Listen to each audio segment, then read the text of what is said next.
Bismillahirrahmanirrahim. Alhamdulillahirabbil alamin wa bihi nasta'in ala umurid dunya waddin. Wassalatu wassalamu ala sayyidil mursalin sayyidina wa habibina wa syafi'ina wa maulana Muhammadin wa ala alihi wa sahbihi ajma'in. Ma ba'du susan wa sannafa hadzal kitab rahimallahu ta'ala wa nafa'ana bihi wa biulumihi wa biulumihi wa biulumihi wa fid dharaini amin. Al-Fatihah. A'udzu billahi minasy syaithanir rajim. Bismillahirrahmanirrahim.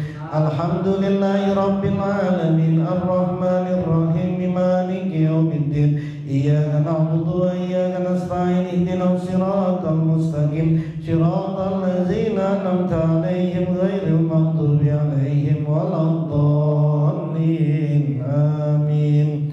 Bismillahirrahmanirrahim. Para asatidz, para jamaah sekalian, malam ini insyaallah malam terakhir kita kajian di masjid ini. Insyaallah nanti bulan Syawal atau Zulqa'dah nanti kita bisa sama-sama lagi di sini. Jadi karena ini pertemuan terakhir, mestinya malam Sabtu, malam Minggu ketiga masih ada, tapi malam Minggu ketiga kita kumpul saja di Ciganjur untuk bisa sama-sama tabarukan kitab sampai selesai. Hataman kitab malam Minggu terakhir, malam Minggu ketiga. Jadi karena ini terakhir, jadi silakan kita mau berdiskusi apapun. Jadi nanti bapak-bapak sekalian, kalau ada yang mau didiskusikan persoalan apapun saja, silakan kita bisa diskusi seputar ini, seputar puasa, seputar apa saja kita bisa diskusi sama-sama gitu.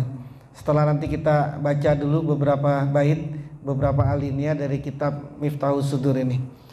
Bismillahirrahmanirrahim. Masih membahas mengenai pentingnya seorang guru yang bisa menyampaikan dia sampai kepada Allah Subhanahu wa taala.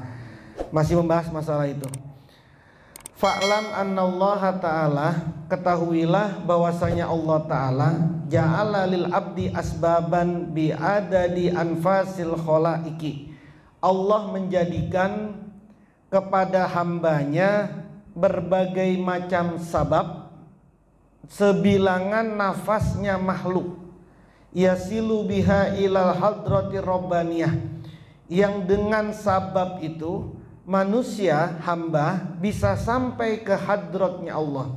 Jadi Allah menciptakan banyak sekali sebab yang bisa mengantarkan manusia sampai kepada Allah. Asbabnya ini banyak.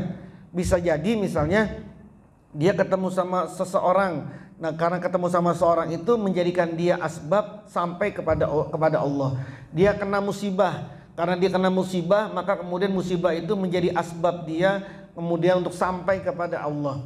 Dia kemudian melakukan sesuatu kebaikan. Kebaikan itu kemudian yang mengantarkan dia sampai kepada Allah. Jadi banyak sekali asbab yang Allah ciptakan untuk bisa sampai kepada Allah. Ini menunjukkan untuk sampai kepada Allah itu banyak caranya. Banyak yang Allah itu ngebuka banyak. Kalau misalkan Allah cuma nentukan misalnya untuk sampai kepadaku harus dengan riyadhah puasa 1 tahun misalnya gitu, atau puasa 2 tahun berturut-turut untuk bisa sampai kepadaku. Ini kan nggak semua orang bisa gitu. Untuk bisa sampai kepadaku maka harus aku uji dulu dengan musibah berupa ini. Maka kan nggak bisa semua itu orang bisa, nggak bisa semua orang mampu melakukan itu. Nah, Allah maha rahmatnya Allah, maha kasih sayangnya Allah menciptakan banyak asbab nih, yang membuat asbab ini membuat dia sampai kepada Allah. Wa yataqifu biha bi mu'takafil hadratir rahmaniyah, yang dengan sabab itu dia bisa iktikaf, bisa duduk, bisa diam di hadapannya Allah Subhanahu wa ta'ala. Tapi semua asbab-asbab ini innama yasilu bitalqini wat ta'limi min syaihin ma'zunin. Tapi semua asbab-asbab ini bisa menjadi asbab sampainya dekat kepada Allah, tapi dengan satu syarat semua. Apa itu? Bitalqini wat ta'limi, harus melalui talqin dan taklim. Talqin adalah pemberian persambungan ruh, wa taklimi dan pembelajaran, min sayhin ma'zumin. Dia harus mendapatkan talqin dan pembelajaran min sayhin ma'zunin, dari seorang syekh ma'zunin yang diizinkan, yang mendapatkan izin. Ijazatuhu sohihatun, yang ijazahnya, yang pemberiannya dari syekh ini sohihatun, soheh, benar. Mustanadatun, yang disandarkan, ila sohibit torik, kepada pemilik jalan, wa huwa ilan nabiyyi sallallahu alaihi wasallam, dan pemilik jalan itu adalah sampai kepada Nabi sallallahu alaihi wasallam. Artinya semua orang bisa sampai kepada Allah, tapi harus dengan pendidikan dan pengajaran dari seorang guru ma'zunin. Gurunya ini yang mendapatkan izin. Dari siapa mendapatkan izinnya ini? Dari gurunya, dari sebelum gurunya. Dari gurunya itu, dari gurunya lagi, dari gurunya lagi, dari gurunya lagi, terus sampai kepada hadratnya Allah Subhanahu wa ta'ala. Jadi harus sayin ma'zunin. Kalau kemudian kita ini belajar kepada orang yang min sayhin goiri ma'zunin, dari seorang guru goiru ma'zunin, yang dia tidak mendapatkan lisensi, izin dari gurunya, kemudian kita belajar ilmu dengan dia, kemudian mendapatkan pendidikan sama dia, maka itu mahjubun, terhalang katanya, terhalang untuk bisa sampai ke hadratnya Allah. Kenapa? Karena lagi-lagi ilmu itu di dalam agama bukan cuma sekedar ilmu, tapi ilmu dalam agama itu harus ada persambungan ruh dari kita ke guru kita sampai kepada hadratnya Allah Subhanahu wa ta'ala, atau hadratnya Nabi Muhammad sallallahu alaihi wasallam. Jadi harus belajar dengan sayhin ma'zun. Jangankan ini, kita di dunia akademisi, di dunia akademisi, baik di Indonesia maupun di Barat, tidak bisa orang itu mendapatkan lisensi kalau dia tidak diberikan oleh seseorang yang memang punya hak untuk memberikan lisensi. Misalnya apa? Anda dokter, nggak bisa Anda itu dikasih lisensi dokter kalau bukan oleh seorang dokter yang punya hak untuk memberikan lisensi. Kalau dokter mah banyak dokter itu, tapi tidak semua dokter berhak memberikan lisensi kedokteran gitu. Nggak semua dokter itu punya hak untuk memberikan lisensi kedokteran kepada orang lain. Kalau dia menjadi dokter harus dapat lisensi dari seorang dokter juga.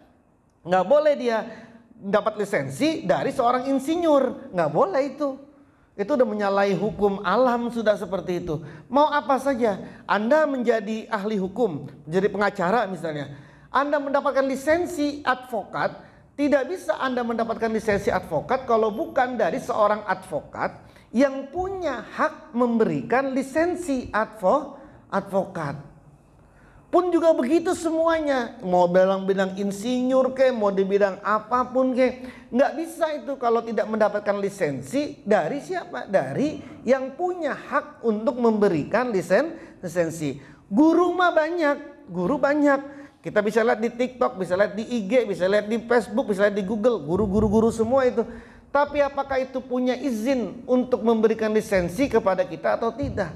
Apakah kemudian dia punya hak untuk memberikan lisensi kepada kita atau tidak? Apakah dia mau memberikan lisensi kepada kita atau tidak? Nah, orang yang belajar, mendapatkan pendidikan dan pengajaran dari seorang syaihin ma'zunin, seorang guru yang mendapatkan lisensi, yang ijazahnya soheh, benar ijazahnya, bukan ijazahnya palsu, tapi ijazahnya memang benar dia, yang disandarkan ijazahnya itu sampai kepada Nabi Sallallahu Alaihi Wasallam.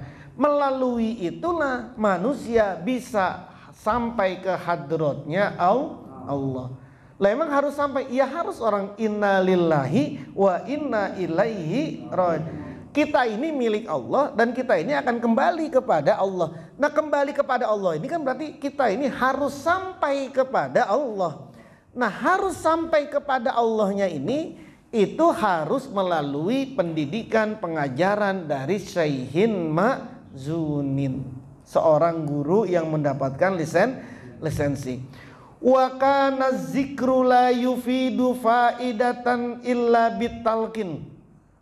Dan zikir itu, zikir yang kita amalkan, zikir yang orang ucapkan, la yufidu faidatan, tidak bisa memberikan faedah.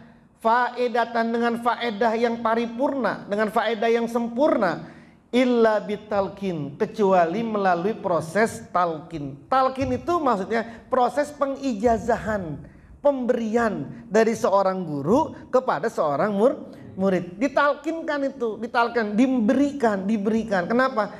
Karena pohon yang ditanam dengan pohon yang tidak ditanam, yang dia tumbuh sendiri, maka itu pasti beda hasilnya. Pohon yang ditanam oleh orang yang ahli menanam, maka itu pasti akan beda hasil tanamannya. Ada dua orang, pohonnya sama, tanahnya sama, berjejer. Kemudian yang satu ahli tanaman, yang satu nggak ahli tanaman. Coba bareng-bareng saja, bareng nanam pohon jambu, jambunya sama, jenisnya sama, tanahnya sama, tempatnya sama, tempat ini samping-sampingan. Yang satu ahli nanam, yang satu nggak ahli nanam. Apa coba hasilnya? Itu aja baru nanam pohon itu, apalagi nanam karena zikir semuanya harus ditanam. Zikir ini jangan tumbuh sendirian. Nanti kalau zikir tumbuh sendirian menjadi liar dia. Kalau udah menjadi liar, maka zikir itu menjadi amburadul, nanti tidak punya faedah tamatan, faedah yang sempurna. Maka dia harus ditanam biar nanti tumbuhnya baik. Nah, tumbuhnya zikir ini outputnya adalah berupa tadi paling mentok salah satunya yang paling ujungnya adalah bisa usul sampai kepada Allah Subhanahu wa taala. Qala Sayyidi Syekh Abdul Qadir Al-Jailani qaddasallahu sirah. Berkatalah Tuan Syekh Abdul Qadir Al-Jailani qaddasallahu sirah. I'lam ya waladi, ketahuilah wahai anakku. Waffaqanallahu ta'ala wa iyyaka wal muslimina amin. Mudah-mudahan Allah memberikan taufik kepadamu, pada kita dan kepadamu dan juga kepada orang-orang muslim. Usika bitaqwallah wa ta'atih. Aku berwasiat kepadamu untuk bertakwa kepada Allah dan taat kepada Allah. Waluzumi sar'i, dan tetap memegang syarak. Wahibzi hududihi, dan tetap menjaga batasan-batasannya syarak. Wa'lam ya waladi, ketahuilah wahai anakku, waffaqanallahu ta'ala wa iyyaka wal muslim, anna tariqatana, bahwasanya metode kita, jalan kita menuju kepada Allah hazi yang ini, jalan kita menuju kepada Allah yang ini, mabniyatun alal kitabi was sunnah, jalan kita ini dibangun atas kitab dan hadis. Jalan kita ini, torikoh kita ini, jalan kita ini, metode kita ini dibangun berdasarkan Quran dan hadis.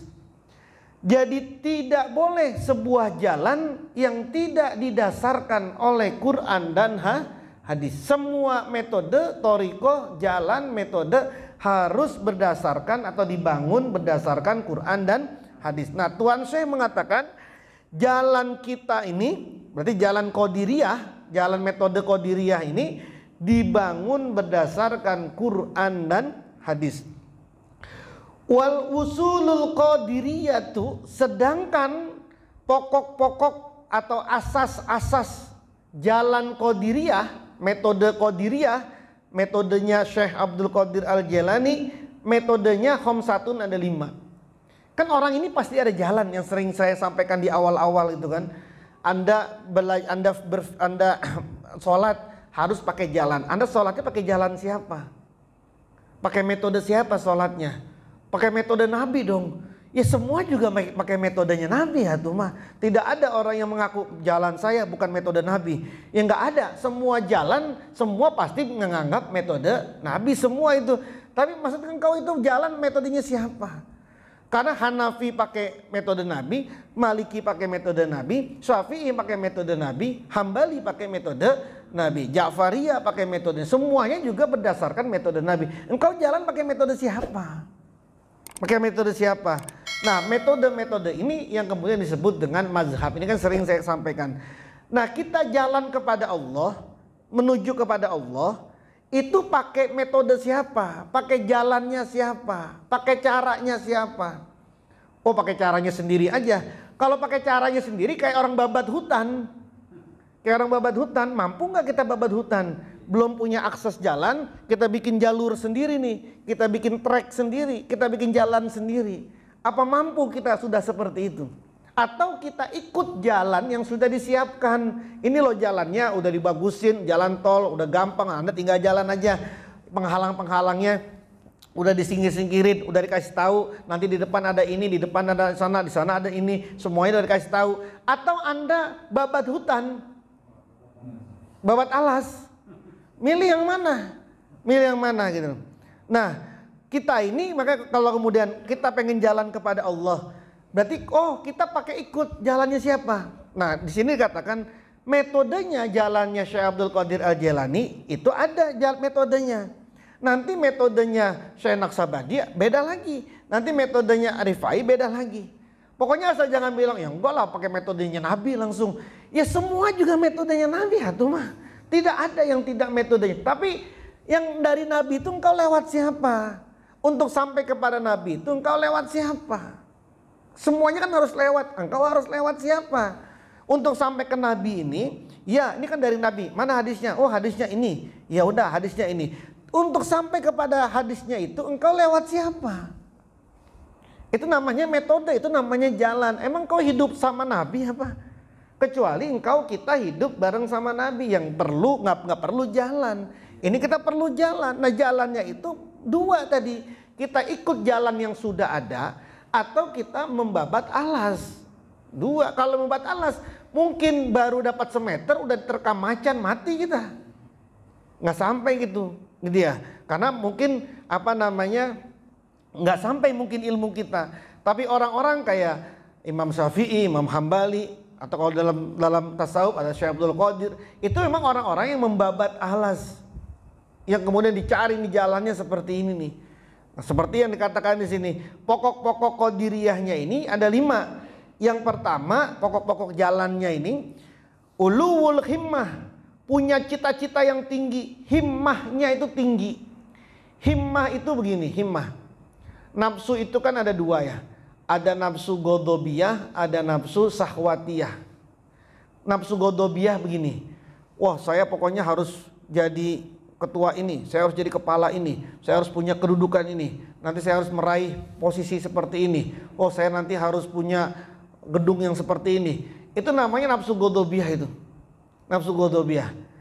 Tapi kalau nafsu godobiyah ini menggunakan cara yang benar, tujuannya yang benar, maka namanya himmah.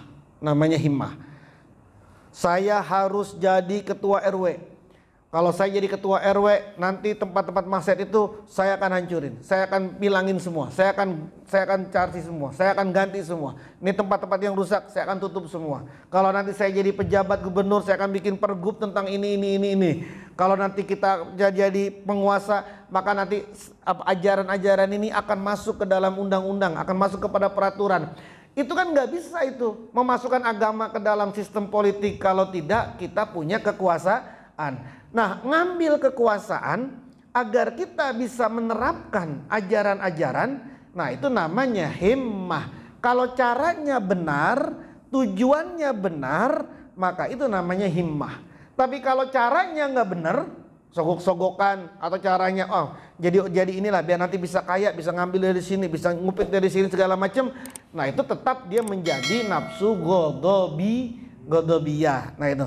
Nah ulul himmah, cita-cita tinggi ini ya semua ulama juga. Indonesia ini bisa merdeka karena ada himmahnya para kiai, himmahnya para ulama, himmahnya para guru. Maka kemudian ada Indonesia ini. Kalau kemudian nggak ada himmah yang tinggi, ya biarin aja mau ada Indonesia kayak nggak ada Indonesia. Yang penting pengajian dia lancar, pondok dia itu ada, mau negara kayak apa kayak bodo amat, mau agama nanti masuk ke sistem politik kayak bodo amat terserah. Itu nggak punya himmah itu. Nah kemudian ulama-ulama kita ini kemudian masuk ke dalam sistem, lalu kemudian mengambil peraturan ini, itu namanya himmah. Nah pokok-pokok qadiriyah, pokok-pokok ajaran qadiriyah ini, yang pertama tadi tingginya himmah. Harus punya cita-cita tinggi.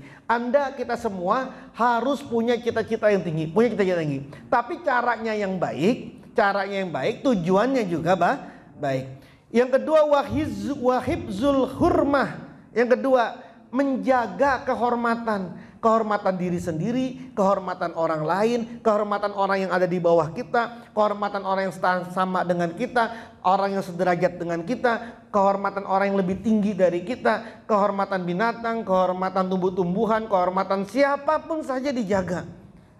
Jadi orang yang tidak menjaga kehormatan siapapun, maka dia melanggar pokok-pokok jalan qadiriyah.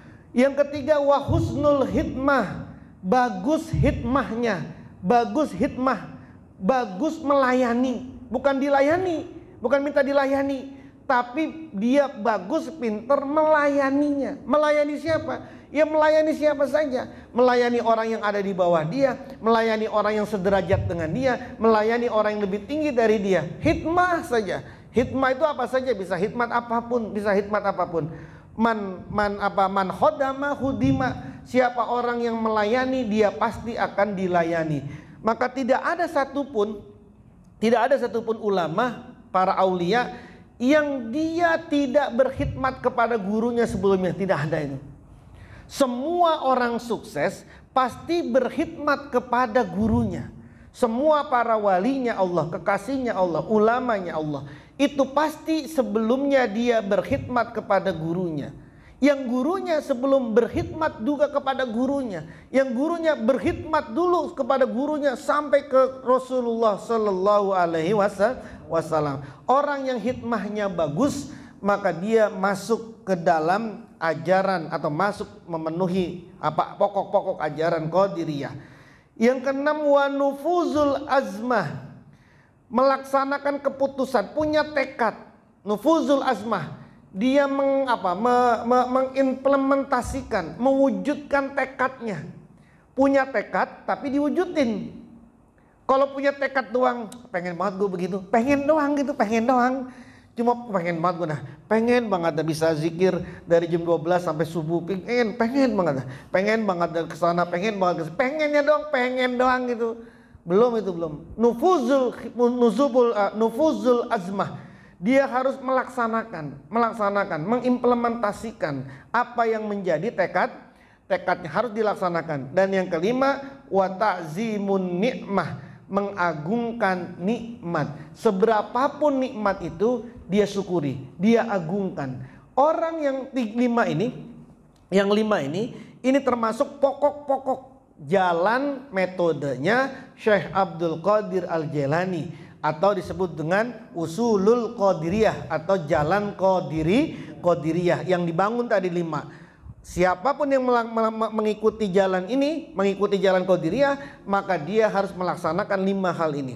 Punya cita-cita yang tinggi, bisa menjaga kehormatan, baik hikmahnya, kemudian dia bisa melaksanakan apa yang menjadi tekadnya, dan yang terakhir adalah dia mampu mengagungkan nikmat-nikmatnya Allah. Berapapun, seberapapun, sebesar apapun, sekecil apapun, semuanya diagungkan sama dia. 5 ini adalah jalan dari thariqah qadiriyah. Nah, wallahu a'lam bishawab.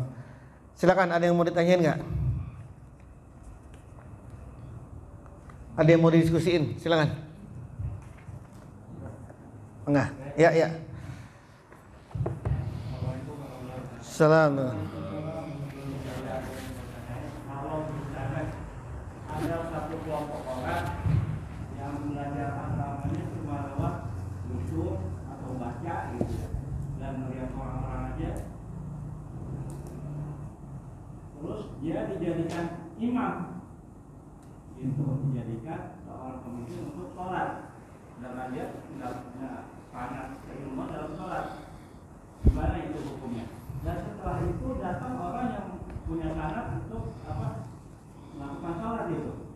Gimana hukumnya orang yang tidak punya sanad sholat menjadi imam, dan orang yang punya sanad menjadi makmum orang yang berimamkan yang nggak punya syarat. Gimana hukumnya? Hukumnya sah, tidak apa-apa.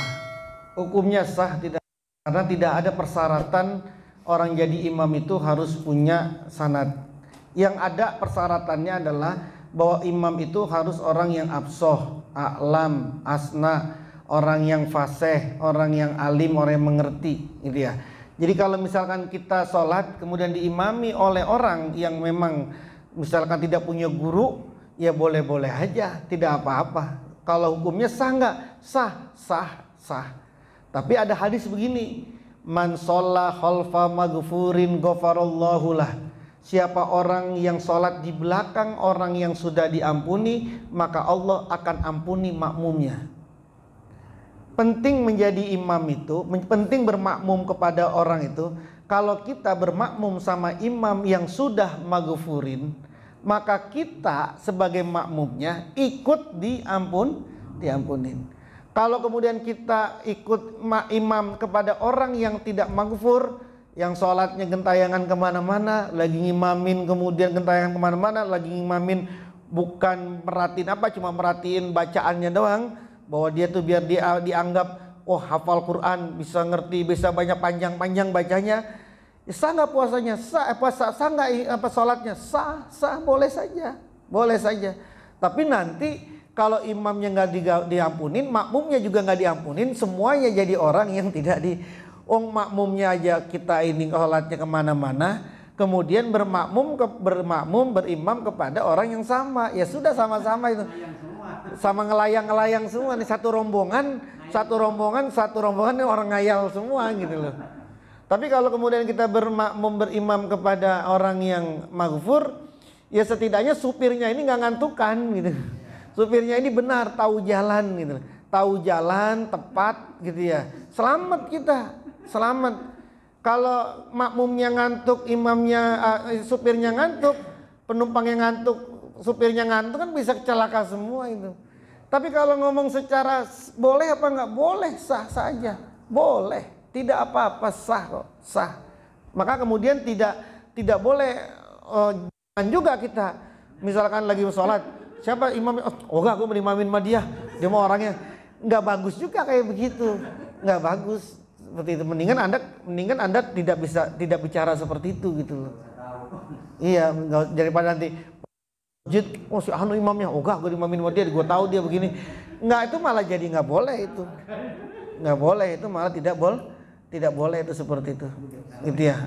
Jadi, nah makanya tadi agama itu kan dua kan, dia satu tingkat cuma bisa disah, yang satu tingkat dikabul gitu. Sama kayak orang sholat, orang puasa gitu loh. Orang puasa dia tidak makan, tidak minum, tidak berhubungan seks, sah nggak puasanya? Sah. Tapi kabul nggak? Ntar dulu, karena masih ada satu tingkat lagi kalau mau jadi kabul gitu. Sholat, gentayangan kemana-mana, sah nggak? Sah. Kabul apa nggak? Ntar dulu, karena punya syarat lagi, satu lagi untuk bisa dikabul. Nah kita ini kan doanya kan bukan ya Allah sahkanlah sholatku, puasaku, kan bukan kan? Kan doa kita apa? Robbana taqabbal minna sholatana wasyamana, kan gitu. Ya Allah terimalah sholat kami, puasa, kan terimalah kan, bukan sahkan, bukan sahkan, bukan cuma sahkan, tapi terima. Nah syarat diterima itu yang pertama dia harus sah dulu. Sah dulu nih syarat pertama. Kalau dia udah sah, kemudian dia ikut syarat yang kedua. Apa tuh? Batiniahnya beres apa tidak? Puasanya, matanya ikut puasa apa enggak? Mulutnya ikut puasa apa enggak? Kakinya ikut kakinya, kupingnya, tangannya, semuanya ikut puasa apa enggak? Kalau kemudian dia tidak makan, tidak minum, tidak hubungan, lalu kemudian matanya ikut puasa, mulutnya ikut puasa, kupingnya semua ikut puasa, maka dia punya potensi besar untuk dikabul gitu. Tapi kalau kemudian dia puasanya itu nggak makan, nggak minum, tapi kemudian tiktokan terus, ngeliat orang joget aja di tiktok, ngeliat orang ini sah nggak puasanya? Sah itu, tapi pandangannya nggak kejaga gitu, nggak terjaga, maka kecil kemungkinannya untuk bisa jadi kabul gitu ya. Jadi apa hukumnya? Sah hukumnya, boleh selama memang imamnya memenuhi syarat sholat, syarat hukum. sah dia hukumnya, boleh. Kecuali memang imamnya udah tahu imamnya batal, lalu kemudian kita bermakmum kepada dia, ya nggak boleh itu mah. Tapi selama secara fikih dia ini sah, ya berarti sah itu. Siapapun imamnya itu, mau orang siapapun juga boleh, silakan asalkan memenuhi syaratnya. Memenuhi syaratnya boleh kita bermakmum kepada siapapun gitu loh. Tapi kalau kemudian kita harus memilih ikut rombongan siapa? Gitu ya. Maka kalau pernah saya sampaikan, kalau dalam ilmu tasawuf, dalam ilmu thariqah, kita bermakmum kepada guru secara batiniah. Meskipun kita ini ada di mana-mana, tapi kemudian kita bermakmum, ikut makmum kepada guru yang gurunya itu ada di mana-mana, maka dianggap sebagai sholat di belakangnya guru. Nah, bagaimana caranya bermakmum kepada guru yang gurunya itu padahal ada di mana-mana? Ya ikut seperti bagaimana cara sholatnya guru. Nah itu berarti Anda, misalkan Anda punya guru, Anda gurunya sholatnya bagaimana? Sholatnya begitu. Kemudian Anda ikut sholatnya seperti sholat guru, yang meskipun Anda ada di mana-mana, maka itu dianggap sama seperti Anda sholat di belakang guru, meskipun secara fisik tidak ada di belakang guru. Itu apa namanya kelebihannya? Kalau kita punya guru yang mengajarkan, oh sholatnya begini caranya, ketimbang orang yang nggak punya guru sehingga sholatnya campur-campur, tangannya ikut siapa, takbirnya ikut siapa, rukunya ikut siapa, sujudnya ikut siapa, bacaannya ikut siapa, pokoknya nggak jelas semua nih. Anda kalau berdiri pakai duduk istiroha apa enggak? Pakai duduk istiroha, oke. Itu ikut siapa Anda? Ikut guru saya, si Ansar Sasano, oke. Tapi kalau kemudian nggak punya, ya pokoknya nanti kadang-kadang duduk, kadang-kadang enggak, kadang-kadang semau maunya. Ya nanti bagaimana itu nanti ke depannya gitu maksudnya, gitu ya. Nah itu jadi itu yang membedakan itu yang membedakan seseorang punya tadi itu, makanya dibilang tidak bisa sampai kepada Allah kalau tidak melalui pengajaran dan pendidikan seorang guru yang diizinkan. Salah satunya kayak tadi, karena ketika kita pengen melaksanakan sesuatu, nah yang kita lakukan ini berdasarkan siapa? Berdasarkan siapa? Saya dulu sebelum ketemu guru saya sekarang Abaos, ya dulu guru saya adalah kayak Zubaidi Musli, Buya Zubaidi Musli, itu guru saya yang saya ikut sama beliau. Ketika beliau sudah berpulang, ya saya harus nyari guru lagi yang baru. Nyari guru saya sekarang ngajarin seperti ini. Ya itu yang kemudian saya lakukan gitu. Nanti kalau misalkan saya masih umur panjang, guru saya sudah tidak ada, ya nanti siapa ketemu gurunya? Ya ikut kemudian gurunya, itu namanya terus ikut beritisol gitu, itisol bersambung kepada siapa gurunya. Yang penting selama kita masih hidup masih harus punya guru. Jangan sampai sampai mati sudah tidak punya guru. Sampai kita mati tetap kita punya guru. Tetap kita punya guru karena rasanya kita pengen menjadi guru murzid, wali masih jauh banget rasanya tuh, masih jauh banget. Mau jadi seorang waliyan mursyida dalam Quran tuh, seorang wali yang sekaligus juga seorang kayaknya masih jauh banget ini. Masih jauh banget gitu. Jadi ikut saja sudah. Gitu maksudnya. Ada lagi? Silakan.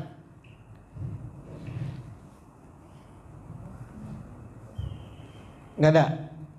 Ya sudah kalau tidak ada. Baik para hadirin, para jamaah, terutama yang ada di masjid sini, ini akhir dari kajian kita di masjid ini, Al-Hikmah. Mudah-mudahan semua yang sudah kita laksanakan menjadi sebuah ilmu yang manfaat buat kita semua. Insya Allah kita akan bersama lagi nanti di Zulqa'dah mungkin, atau paling cepat Syawal akhir, apa paling cepat Syawal akhir, tapi mungkin sekitar bulan Zulqa'dah. Tetap mudah-mudahan kita diberikan umur yang panjang beserta sehatnya, semua menjadi ilmu yang manfaat barokah buat semuanya. Al-Fatihah. A'udzubillahi minasyaitonirrajim. Bismillahirrahmanirrahim. Alhamdulillahirabbil alamin arrahmanirrahim maliki yaumiddin. Iyyaka na'budu wa iyyaka nasta'in. Ihdinas siratal mustaqim. Siratal ladzina an'amta 'alaihim ghairil maghdubi 'alaihim waladdallin. Amin. Astaghfirullahaladzim, astaghfirullahaladzim, astaghfirullahaladzim. Alhamdulillahirabbil alamin. Allahumma shalli ala sayyidina Muhammad wa ala ali sayyidina Muhammad. Allahumma inna nastaudiuka bima qara'nahu wa sami'nahu fardudhuma inda hajatina. Allahumma inna nastaudiuka bima qara'nahu wa sami'nahu fardudhuma inda hajatina. Allahumma inna nastaudiuka bima qara'nahu wa sami'nahu fardudhuma inda hajatina. Allahumma ij'alna waj'al auladana wa talamizana min ahli ilmi wa min ahli khair wa la taj'al wayya min ahli syarr wa min ahli jahal bihaqqi rabbana hab lana min azwajina wa dzurriyyatina qurrata a'yun waj'alna lil muttaqina imama. Rabbana atina fid dunya hasanah wa fil akhirati hasanah wa qina azabannar. Wa sallallahu ala sayyidina Muhammadin nabil ummi wa ala alihi wa sahbihi wa baraka wa salam wa akhiru da'wana anil hamdulillahi rabbil alamin.